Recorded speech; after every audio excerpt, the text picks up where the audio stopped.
Welcome to another episode of Little Talks, your weekly dose of marketing news and insights from Littlefield Agency.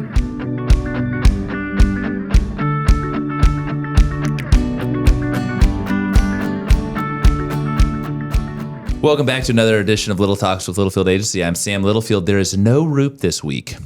He is out on a little PTO, but don't worry, you're not just stuck with me today. I'll get to that in a second. We have a few housekeeping items. We had a great couple of days with Ditch Witch as we wrapped season 1 of their podcast. They were here on Monday morning. Sean was back over here for a collaborative session yesterday, which is just awesome.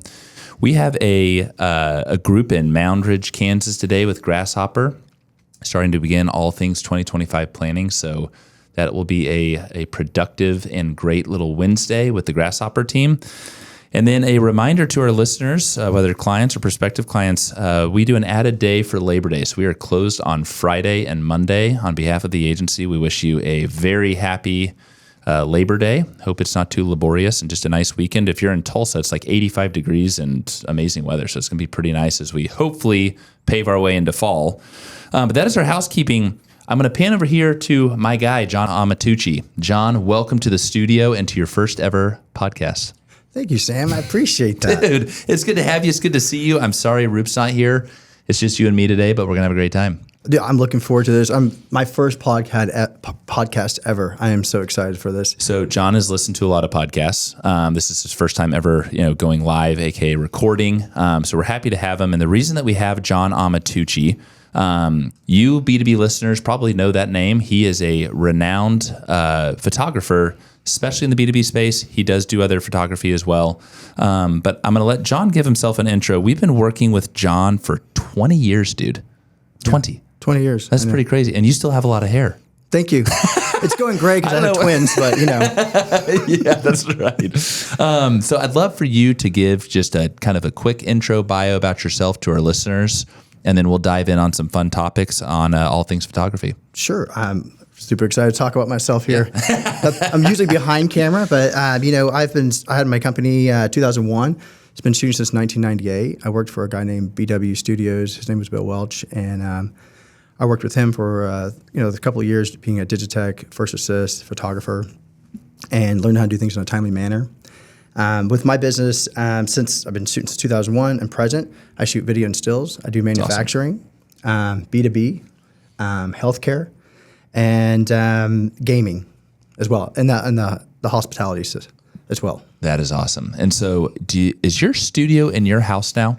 Yes. Okay. I have it's a built-in office. That is awesome. It's about 500 square feet with a kitchen and all that, basically pitch ceiling and all that, with garage door open, side door. So you've been working from home for years. Yes. You really kind of started the trend. I did start the trend. I say that to my wife. I tell her, listen, I started this trend way back in the day, before even COVID even started. So I know John's wife through passing. Her name's Macy. Does Macy ever get sick at you at the house? But you're also on the road a lot, so it's probably a good balance. I don't think she gets sick of being in the house. I think I get sick of being in the house. I think it's good that she's probably, when you are self-employed, they always think you're more available. True. And they're always throwing things that you need to do. Kind of honey-do list. I'm like, yeah, I'll get that after work. After work. Yes, because exactly. I have hours I have to get done and things that need to be done. They're implemented for my clients only. Well, okay, so here's the deal. So we've worked with you since 2002. Ironically, that is when we signed a very important client of ours called Ditch Witch. Mm-hmm.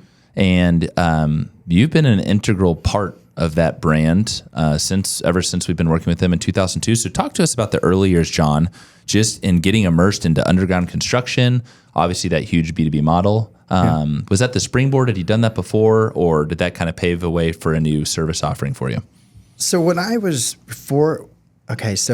working in the business, the thing is I was shooting film, and I was also shooting digital. Okay. So I understood the characteristics of film, and then making that curve into digital is really easy for me. I love digital. I think it was a little easier to manipulate and get really basically fast files to the client.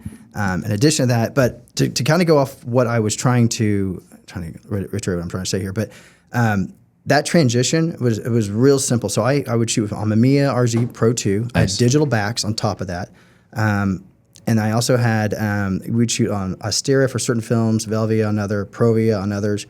And so one of the first jobs when I was working with you guys back in the day, before I was even Ditch Witch, before I assumed that, we worked on auto crane. Oh, nice. Oh, boy, there's a blast from the past, baby.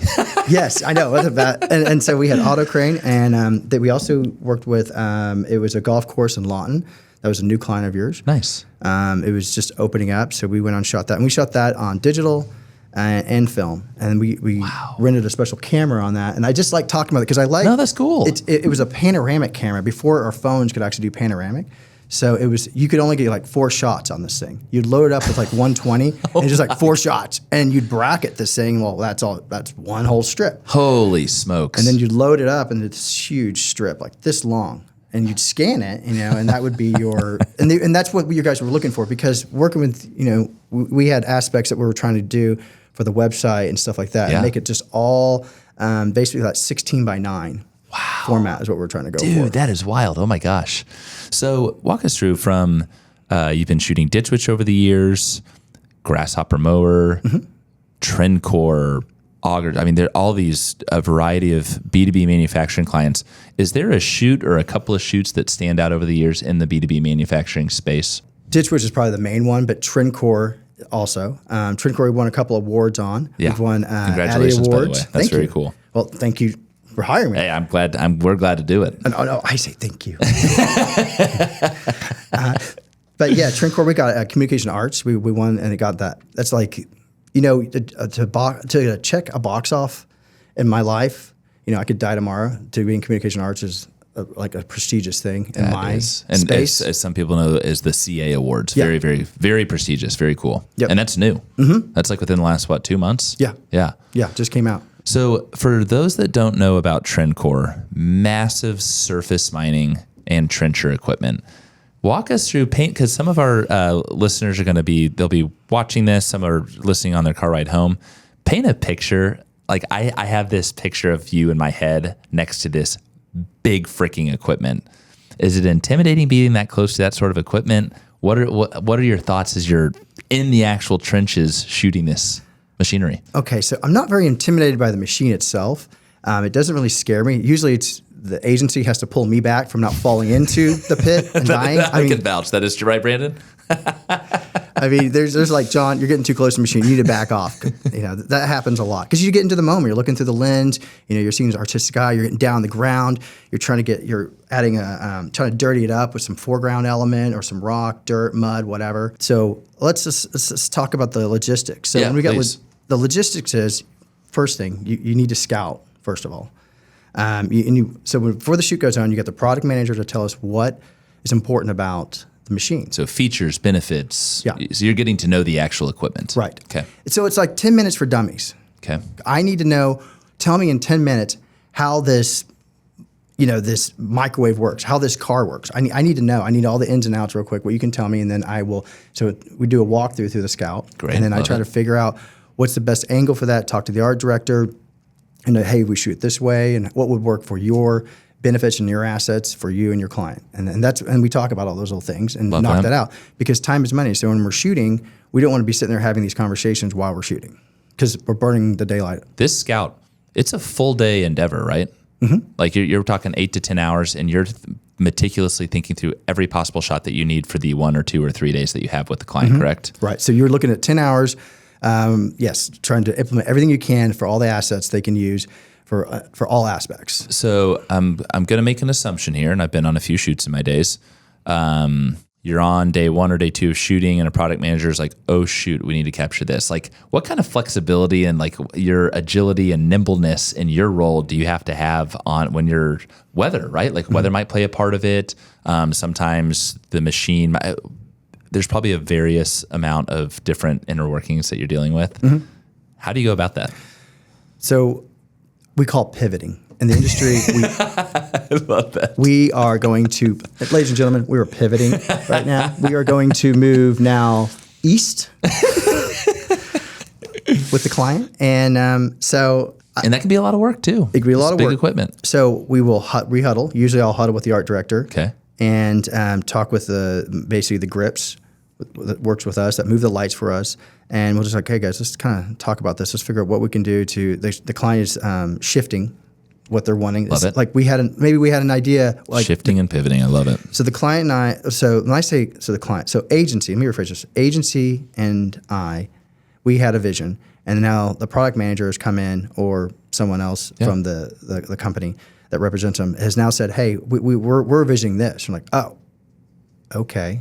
We didn't have that. So now we got to pivot. Okay. Well, okay, let's figure this out. Or maybe something doesn't work on the machine. That's another thing that happens a lot. Like something just breaks down. Unfortunately, oh my gosh. Or the machine has missing.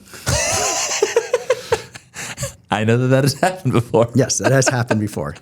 So you got to be pretty fluid. Yes, you got to be quick on your feet to move, and then burn that time somewhere else where you can use it. So maybe there's something they're fixing on the machine, or maybe it's too cloudy, or it's starting to rain. So we pivot and do something else. Maybe we go inside and do manufacturing shots of people or something like that. Or maybe if we can't do inside, maybe let's take a late breakfast or lunch. Interesting. But if you can't do that, like I say, you just find other things you have to shoot. And then if the client changes the process, and that happens, just because we weren't on the same page. We visualize once they see it through camera, because they don't know until they actually see it sometimes, and that happens. And so when they see it on the iPad or on the computer, they're like, oh, well, I was envisioning this. It's like, oh, okay, sorry, and you just regroup with the client, and then you do it. And you got to do it in a nice way. You can't do it. Don't roll your eyes or anything like that. No, for sure. Even Absolutely. Though sometimes you want to, but it's just, it happens. Miscommunication. We're all human. It all happens. So I received a really cool compliment the other day. It was from a financial institution.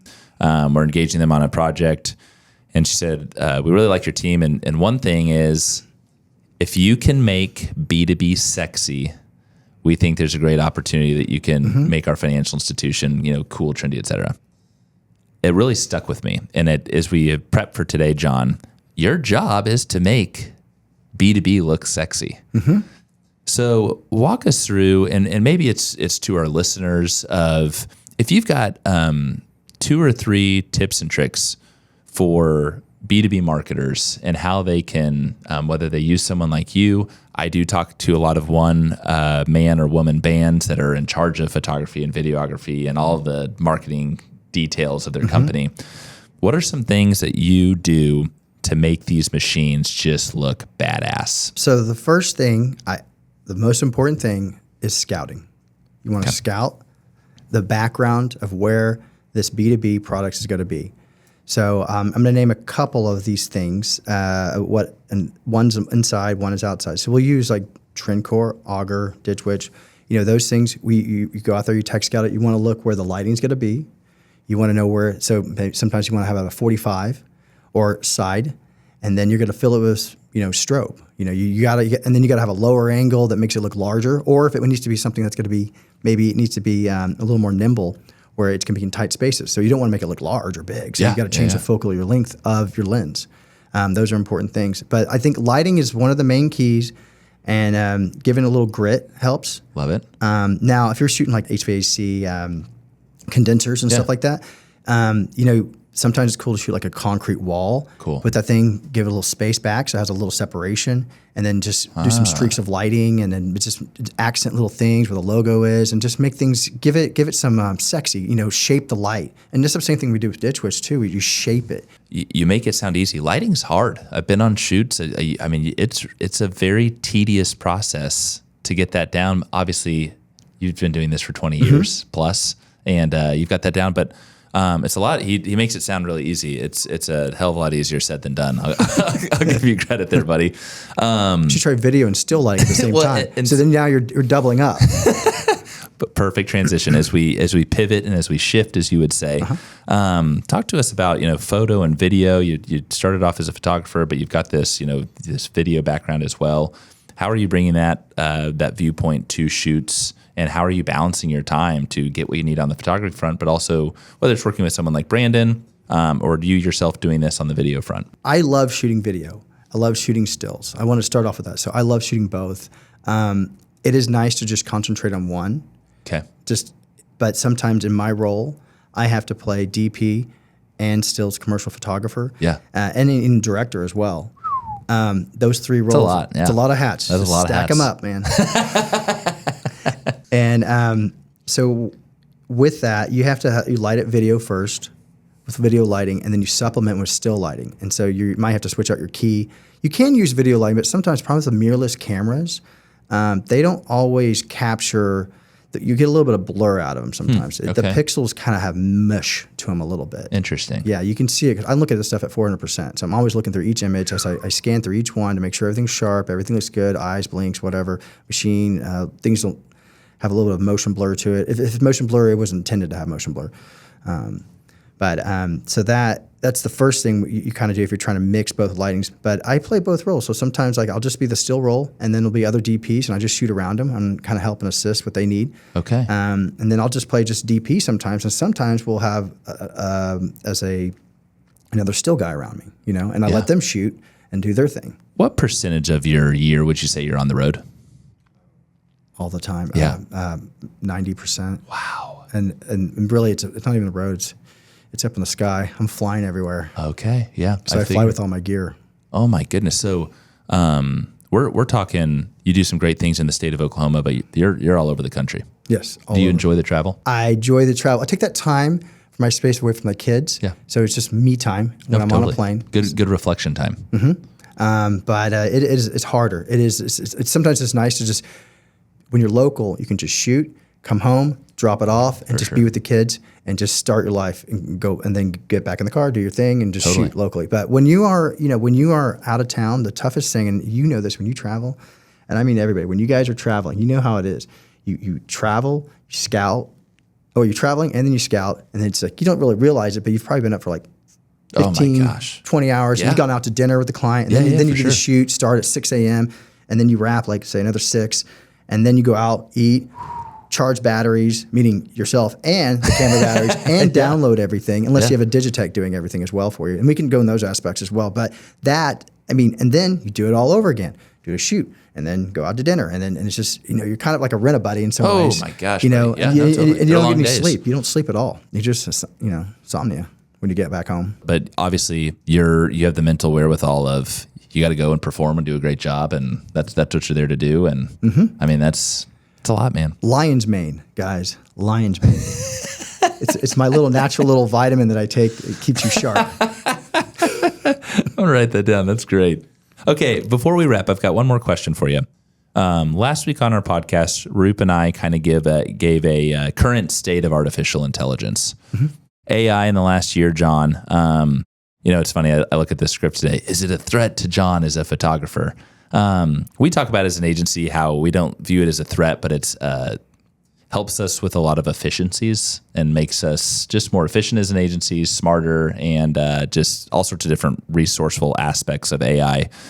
What's your viewpoint just in the sense of photography and videography and what you do every day? And also what AI tools are you implementing from an editing standpoint and just going about your daily life and in the role of John Amatucci? So the new saying in the 2024 is, we used to say Photoshop. We'd Photoshop it. Okay. Now we say, let's AI it. I love that. That's the new phrase. Okay, cool. It is I would say, TV killed the radio star. Yeah. That is what AI is. Great song, by the way. Claude, do you know that song? Yes, I do. All right. So the programs that I think a lot of people are kind of using, and it's a tool, again, that tool, you've got Midjourney, you've got Free Pick. Okay. That is a good one. And that's what I've been using it for right now, is called Reimagine. Okay. So you take a photograph that you have, and you could take your family photo. We should do this, actually. We should, after this session, we're going to take a family photo of Sam, and we're going to say reimagine. And it will literally reimagine what your face, similar to what you look like, and put a whole new family on there. Oh, so if you have a low-res picture, and you want to high-res it, you just drop it in there, reimagine, and it will do a high-res photo of a different family. So does that pass? I don't even know how that works. So I guess it works for stock photography. You can use that for those little things. So it's really killed the stock photography industry. I think it's killed VO, that's voiceover. So guys, in your B2B stuff, you can use your voiceover and have a deep, manly voice. This is what I think of Ditch Witch and dirt and smoke. That's pretty good. I like that. I'd use that voiceover. No, dude, but absolutely. So This is great to hear, just in the sense of I like that you use the word tools, right? It's a tool to make your life better and easier and more efficient. Yeah, you're in no way you're still cruising and grooving and doing your normal John Amatucci photo thing, right? For sure. Awesome. Every day, all day. I love that. The thing is right now with AI, you have your Photoshop tools and those work somewhat. Like, for example, let me just kind of explain. So one time I had to redo some brick and redo this whole side. I had like a big dumpster. Okay. Well, it cleaned up pretty good, did a good job. Then I have sometimes you get someone that yawns in the background and you're focused on this tribal thing that I've been shooting. And I'm like, redo lips, redo mouth. And it's like, it put like these women lips on this kid. I'm like, bright red lipstick. I'm like, no. Yeah, it doesn't match. So you kind of yell at it sometimes like you do Siri. No, stop. No, that's not what I wanted. And redo it. But it's time consuming too. So you do it. And if you if you could just watch your eyes, like, okay, so you got to do it. You get excited and no. Meh. And then sometimes it does it. You just don't know. It's a dice. You don't know if you're going to hit, 7 or 11. Totally, dude. Interesting. So you're always tinkering with it. I mean, and just in post edits, et cetera. So I'm using it, yes, for some stuff to retouch. Oh, the cutout is great. Skies, all that. It's good. 100%. Okay. It's done it. It's in. It's right now. It's still in its toddler stage right now. And if you keep feeding it, like when it gets to a teenager, it's going to be pretty buff and strong. And then when it gets to an adult, I'll be pretty scared of my industry for sure. Yeah. Okay. No, that's interesting. Well, here's the deal, John. We've been working with you for 20 years. We love you. Our clients are very happy with you, obviously. 20 beautiful years. 20 beautiful years. Very, very beautiful years. And I'd encourage you, what is your website? Oh, my website is amatucciphotography.com. amatucciphotography.com. And our write-up on our landing page, we will absolutely link to that website. And whether it's John, whether it's your team, take a look at his portfolio. Take a look at what he brings to the table. He just brings such an awesome eye and just a different viewpoint where most companies and most agencies just don't have that fresh perspective. So, John, it's always fun working with you. I love that this is your first podcast. We have a little tradition here at the agency this year. John gets I'm a guest on the Little Talks podcast. Got your size here, buddy. So that's for you to take it on the road. Schmedium. But a little schmedium. And we appreciate it, dude. For our listeners, thank you so much. You all have a wonderful Labor Day, and we will catch you next week as we prepare for all things inbound. We'll see you then. Thank you. Bump. Wait. And that's a wrap. We hope you've enjoyed our little chat and found ways to grow your own marketing strategies. Remember to subscribe wherever you listen to podcasts and follow us on social media @Littlefield Agency.